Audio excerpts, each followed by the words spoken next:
Hello everyone, this is Nilesh Kumar Gupta and you are watching NG Physics classes. पिछले term पे आप लोगों ने चैप्टर नंबर 2 हम लोगों ने खत्म किया था. आज से हम लोग चैप्टर नंबर 3 की शुरुआत कर रहे हैं, राइट? तैयार हैं हम सब लोग? Yes, sir. चैप्टर नंबर 3 नाम है काइनेमेटिक्स. इस काइनेमेटिक्स में हम लोग काफी सारी चीजों के बारे में जानेंगे. तो इसमें हमारे सामने सबसे पहला क्वेश्चन है define mechanics and its types. क्या पूछ रहा है पहले हमसे? Define mechanics and its types.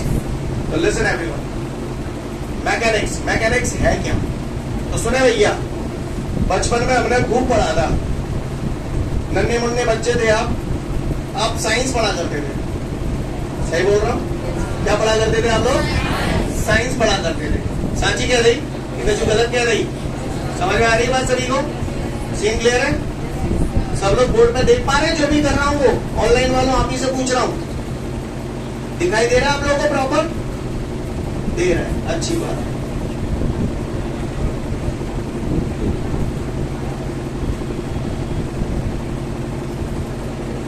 Listen everyone, mechanics की अगर हम बात करें, मैकेनिक्स है क्या, तो उसको शुरुआत करने से पहले हम लोग यहाँ पर आते हैं साइंस. बचपन में हमने साइंस पढ़ा था. 10वीं पास करके आए हो तो साइंस के बारे में जानते ही हो, राइट? जानते हो कि नहीं जानते? Yes, sir. हाँ, कोई प्रॉब्लम आ रही है? सब ठीक है ना? Yes, sir. अच्छा, महान है. साइंस में हमने पढ़ा फिजिक्स. पढ़ा था कि नहीं? बोलो भैया. Yes, sir. आपने 10th की साइंस में थोड़ा बहुत पार्ट फिजिक्स का पढ़ा, थोड़ा बहुत पार्ट आपने केमिस्ट्री का पढ़ा और थोड़ा बहुत पार्ट आपने बायो का पढ़ा. क्लियर? Yes, sir. 10वीं पास करके, सॉरी प्रमोट है. क्लियर? 10वीं प्रमोट है कि अब आप 11 में आएंगे. बड़ा बच्चा है. क्लियर? सही बोल रहा हूँ? अब बड़े बच्चे जो हो गए तो इसको भी थोड़ा सा और ब्रॉड कर दिया गया बेटा. इसको थोड़ा सा और ब्रॉड कर दिया गया. अब आपके सामने साइंस नहीं रही. साइंस के क्या हो गए? पार्ट्स हो गए, ब्रांचेस हो गई अलग अलग साइंस की. Physics is the branch of science, chemistry is the branch of science, bio is the branch of science. Clear है? Yes, sir. और जब बात बायो की आती है तो बायो के टुकड़े कर दिए गए. कितने? 2. बॉटनी और जूलॉजी, राइट? तो ये बॉटनी और जूलॉजी क्या है? It is the branch of biology. It is the branch of, शाबाश, मैं मर जाऊं कसम से. केमिस्ट्री की अभी आपकी शुरुआत ही हुई होगी ताजा. आपको बता दूं, आपकी जो केमिस्ट्री है वो 3 पार्ट में डिवाइड है. शायद आप लोगों ने सुन लिया हो, फिजिकल केमिस्ट्री, ऑर्गेनिक केमिस्ट्री और इनऑर्गेनिक केमिस्ट्री, है ना? तो ये सब क्या है? केमिस्ट्री के ब्रांचेस हैं. अब अपन आते हैं साडी फिजिक्स. क्लियर? फिजिक्स के भी बहुत सारे ब्रांचेस हैं, जिसमें से इलेक्ट्रिसिटी है, मैग्नेटिज्म है. इलेक्ट्रिसिटी में इलेक्ट्रिसिटी के बारे में जानते हैं, मैग्नेटिज्म में मैग्नेट के बारे में जानते हैं. ऐसे ही थर्मोडायनेमिक्स है, बहुत सारी है. उसी में से एक ब्रांच और भी है, दैट इज मैकेनिक्स. क्या है बच्चों? Mechanics. जी हाँ, जी हाँ मेरे भाइयों, मैकेनिक्स किसकी ब्रांच है? फिजिक्स की. इलेक्ट्रिसिटी में इलेक्ट्रिसिटी स्टडी करते हैं, मैग्नेटिज्म में मैग्नेट के बारे में स्टडी करते हैं. कम वक्त मैकेनिक्स में क्या स्टडी करते हैं? मैकेनिक्स में हम लोग स्टडी करते हैं the motion of an object. Clear? Mechanics में हम लोग क्या स्टडी करते हैं? Motion of an object. Clear? तो कोई पट्टा अगर हमसे पूछे कि करे फलाने व्हाट इज मैकेनिक्स, तो फलाने क्या कहेंगे? Mechanics is the branch of physics in which we study the motion of an object. Clear है? Yes. बात समझ आ रही है? किसी ने अगर पूछ लिया मैकेनिक्स क्या होता है, तो मुझे बोलेंगे लाला रे, mechanics is the branch of physics in which we study the motion of an object. Scene clear है सभी को? Yes, sir. अच्छी बात है. तो यानी मैकेनिक्स फिजिक्स की एक ऐसी ब्रांच है जिसमें हम लोग ऑब्जेक्ट के मोशन को स्टडी करते हैं. सीन क्लियर सभी को? अच्छी बात है. अब मैकेनिक्स की भी कुछ ब्रांचेस हैं. कहा मैकेनिक्स की भी कुछ ब्रांचेस हैं. मैकेनिक्स को फिर से हमने फोड़ दिया. क्या किया? फोड़ दिया. इसकी भी 3 ब्रांचेस हैं. एक होती है स्टैटिक्स, दूसरी होती है काइनेमेटिक्स और तीसरी होती है डायनेमिक्स. ये है भैया, कितनी ब्रांचेस है? बात समझ आ रही है? स्टैटिक्स, काइनेमेटिक्स और डायनेमिक्स. सभी लोग देख पा रहे हैं ना बोर्ड पर पापा? ये कितनी ब्रांचेस है मैकेनिक्स की? नाम बोलो, नाम. Once more. ये मैकेनिक्स क्या होता है? It is the branch of physics in which we study the motion of an object. क्या कोई परेशानी? जनरल सिगर में क्लियर है? Yes, sir. आगे बढ़ जाऊं? Yes, sir. तो अब बात आती है मैकेनिक्स के ब्रांचेस की। मैकेनिक्स की 3 ब्रांचेस हैं, जिसमें से सबसे पहली ब्रांच है स्टैटिक। क्लियर? स्टैटिक्स की बात अगर हम लोग करें, स्टैटिक्स की बात अगर हम लोग करें तो स्टैटिक्स में हम लोग क्या स्टडी करते हैं, सुने। स्टैटिक्स में हम लोग ऐसे ऑब्जेक्ट को स्टडी करते हैं जो रेस्ट में होते हैं। क्लियर? समझ आ रही बात? स्टैटिक्स जो ब्रांच है, किसकी ब्रांच है? Statics is the branch of mechanics in which we study the object which are in rest position. कोई ऑब्जेक्ट जब रेस्ट पोजीशन में होता है तो उसको हम लोग स्टडी करते हैं कि ये पत्थर रेस्ट पोजीशन में है तो क्यों है। समझ में आ रही है बात? नहीं आई? क्लियर है? स्टैटिक्स जो ब्रांच है मैकेनिक्स की, उसमें हम क्या स्टडी करते हैं? We study the object which are in rest position. Statics का मतलब ही होता है रेस्ट पोजीशन। समझ में आ रही है बात? क्लियर है? जैसे मान के चलो कुत्ता है यहाँ धरो है, तो मैं ये स्टडी करूंगा कुत्ता यहाँ क्यों धरो है, तो इसके कारण हो सकते हैं। कारण नंबर 1, ऐसा लगा तो सो रहा होगी, बोलो सही बोल रहा हो ना।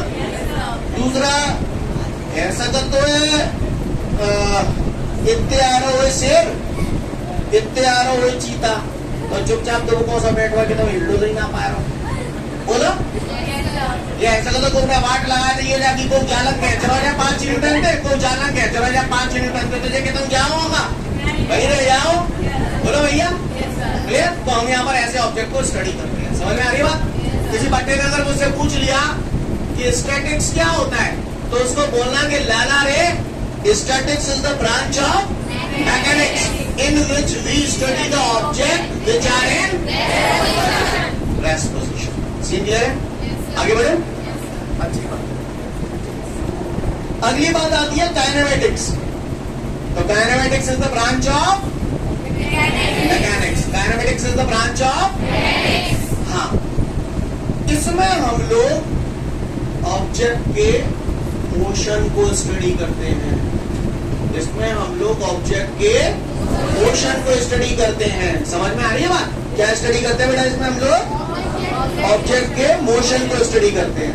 समझ में आ रही है बात? क्लियर? जैसे फॉर एग्जांपल ये कुत्ता है, क्लियर? अब चल रहा हो तो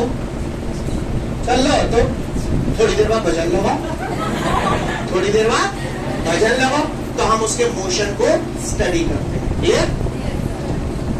हमें इस बात से कोई मतलब नहीं है कि भज क्यों रहा है, माइंडेड समझने की कोशिश करना। Clear? Kinematics is the branch of mechanics in which we study the motion of an object, but we do not consider the factor which is responsible for the motion. हम यहाँ पर कुत्ते के मोशन को स्टडी करेंगे, लेकिन हमें इस बात से कोई मतलब नहीं है कि इसके लिए कारण कौन है। वैसे मतलब कुत्ता में लाते ही हो तुमने, हमारे बजे हुए तुमने तो लाते ही नहीं थी, नहीं बोल रहा ना, बोलो। पर जरूरी नहीं है ऐसा ही हो सकता है कुत्ते के पीछे और कोई बड़ा जानवर पड़ गया हो जिसकी वजह से वो भाग रहा हो। बोलो भैया, हो सकता है कुत्ते को आगे कहीं हड्डी पड़ी दिख गई हो इसलिए भाग रहा हो, कोई भी रीजन हो सकता है। But we do not consider the factors which is responsible for the motion. Getting it guys? Clear? तो काइनेमेटिक्स में क्या है? हम कुत्ते के मोशन को तो स्टडी करेंगे कि पहले धीरे धीरे चल रहा है फिर भजन लगा है, ये तो स्टडी करेंगे, लेकिन हमें जानते को लेवल नाने कि ये किस वजह से हो रहा है। क्लियर? यानी कहने का तात्पर्य यह है कि kinematics is the branch of mechanics in which we study the motion of an object, but we do not consider the factors which is responsible for the motion. ठीक है? बस हो गई। अगली बात, अगली जो ब्रांच है दैट इज डायनामिक्स। अगली जो ब्रांच है वो कौन सी है? डायनामिक्स। डायनामिक्स की अगर हम बात करें तो dynamics is also the branch of mechanics in which we study the motion of an object and we also consider the factors which is responsible for the motion। यानी हम मोशन को भी स्टडी करेंगे और साथ साथ उन कारणों के बारे में भी जानेंगे कि ये क्यों बज रहा है। नहीं मत समझना, क्लियर है? समझ आ रही है बात सभी को? जैसे पट्टे ने अगर मुझसे पूछ लिया कि भैया ये मैकेनिक्स क्या होता है, तो उसे बोलेंगे mechanics is the branch of physics in which we study the motion of an object। Clear? It can be divided into 3 parts. Number 1, statics. Statics is the branch of mechanics in which we study the objects which are in rest position. Kinematics, दूसरा है kinematics. Kinematics is also the branch of physics in which we study the object which are in motion, but we do not consider the factors which is responsible for motion. Clear है? Dynamics, it is also the branch of mechanics in which we study the motion of an object, and we also consider the factors which is responsible for the motion. बात समझ में आई सभी को? कर पाएंगे हम लोग? काव्य को परेशानी पूछूंगा, चटकाऊंगा, पहले ही बोल रहा हूँ. इसके बाद नेक्स्ट क्वेश्चन हमारे सामने है, डिफाइन रेस्ट. रेस्ट बोले तो स्टैटिक पोजीशन. कैसी पोजीशन? Static position. रेस्ट की अगर हम लोग बात करें तो धरे भैया रेस्ट में ही है. बोले भैया कितने बज गए? पौने पाँच. थोड़ी देर बाद 5 भी बज जाएंगे. घड़ी में टाइम वही है, ये बदलता जा रहा है, और इस टाइम के साथ आपकी पोजीशन में कोई फेरबदल हो रहा है क्या? 4 बजे से लेके 5 बजे में जहीं लगे रहोगे? बोलो भैया, सही बोल रहा हूँ ना? बोलो. घड़ी में टाइम बदलता जा रहा है, लेकिन टाइम के साथ आपकी पोजीशन में कोई चेंज नहीं हो रहा है. It means you are in rest position. Clear है सभी को? If the position of an object does not change with time, then the object will be in rest position या फिर static position. कुछ भी बोल सकते. समझ में आ रही है बात? क्लियर है? कहा कहीं मैंने समझ में आई? क्या बोला मैंने? If the position of an object does not change with time, then the object will be in rest position. Clear है? या कुछ लोग इसे ऐसे भी बोलते हैं, if the position of an object does not change with respect to its surroundings, is called rest position. समझ में नहीं आई ना? with respect to its surroundings. समझ में आती है?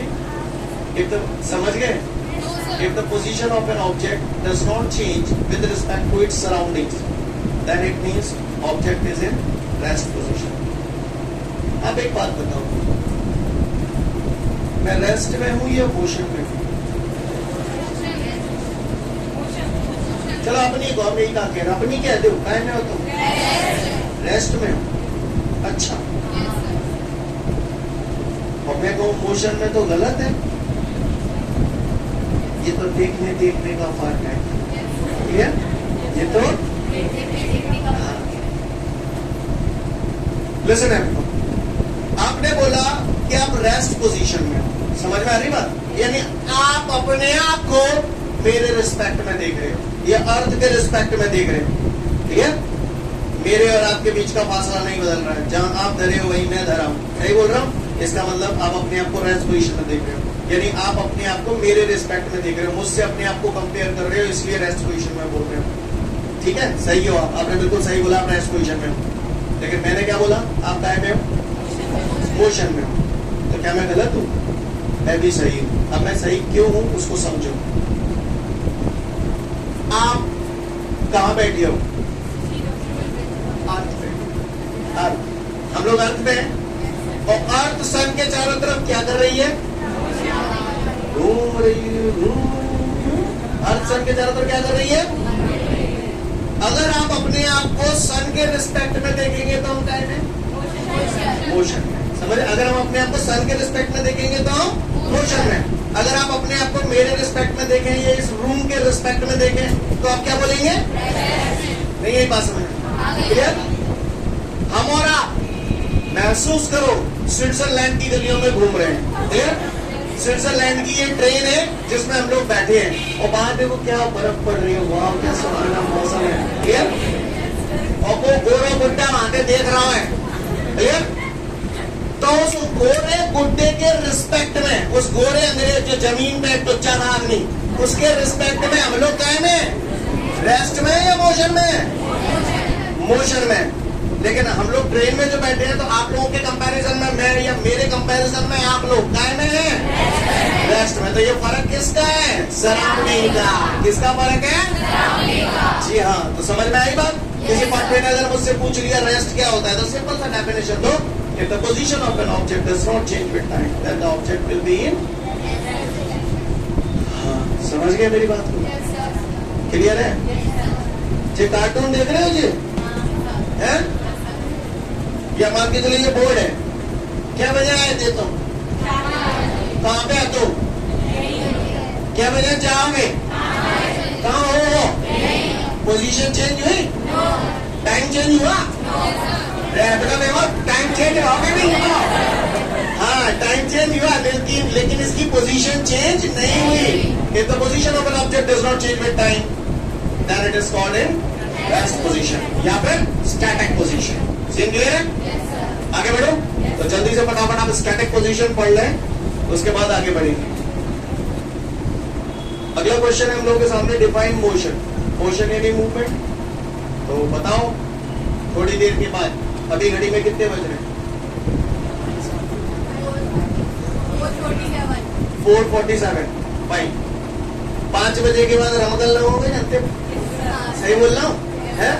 घड़ी में टाइम बदलता जाएगा, लेकिन आपकी पोजीशन भी चेंज होती जाएगी, है ना? If the position of an object change with time, then the object will be in motion. जब मैं समझाऊं, समझ गए? कहा if the position of an object change with time, then the object will be in motion. If the position of an object does not change with time, then the object will be in simple. देखो यार, रट्टा मत लगाना, समझ गए? Question पे पूरा focus करना, आंसर आने देना अंदर से। समझ में आ रही बात? क्लियर है? समझ में आई बात? रट्टा नहीं लगाना, रट्टा लगाओगे तो बैठ बच जाएगी आपकी, ठीक है ना? पढ़ो, समझो, अपनी लैंग्वेज में लिख मारो, ठीक है? समझ गए? क्या होता है motion? If the position of the object change with time, then the object will be in motion. Yeah, if the position of an object change with respect to its surrounding, then the object will be in motion. बता दोगे मुझे? पढ़ लो फटाफट motion का definition, फिर आगे बढ़ूंगा। इसके बाद ये जो दोनों नोट किए हैं, ये मैं अभी आपको बातों में बता चुका हूँ, फटाफट पढ़ने समझ जाएंगे आप लोग, है ना? आज के लिए पर्याप्त है, मिलेंगे। थैंक यू एवरीवन, जय हिंद।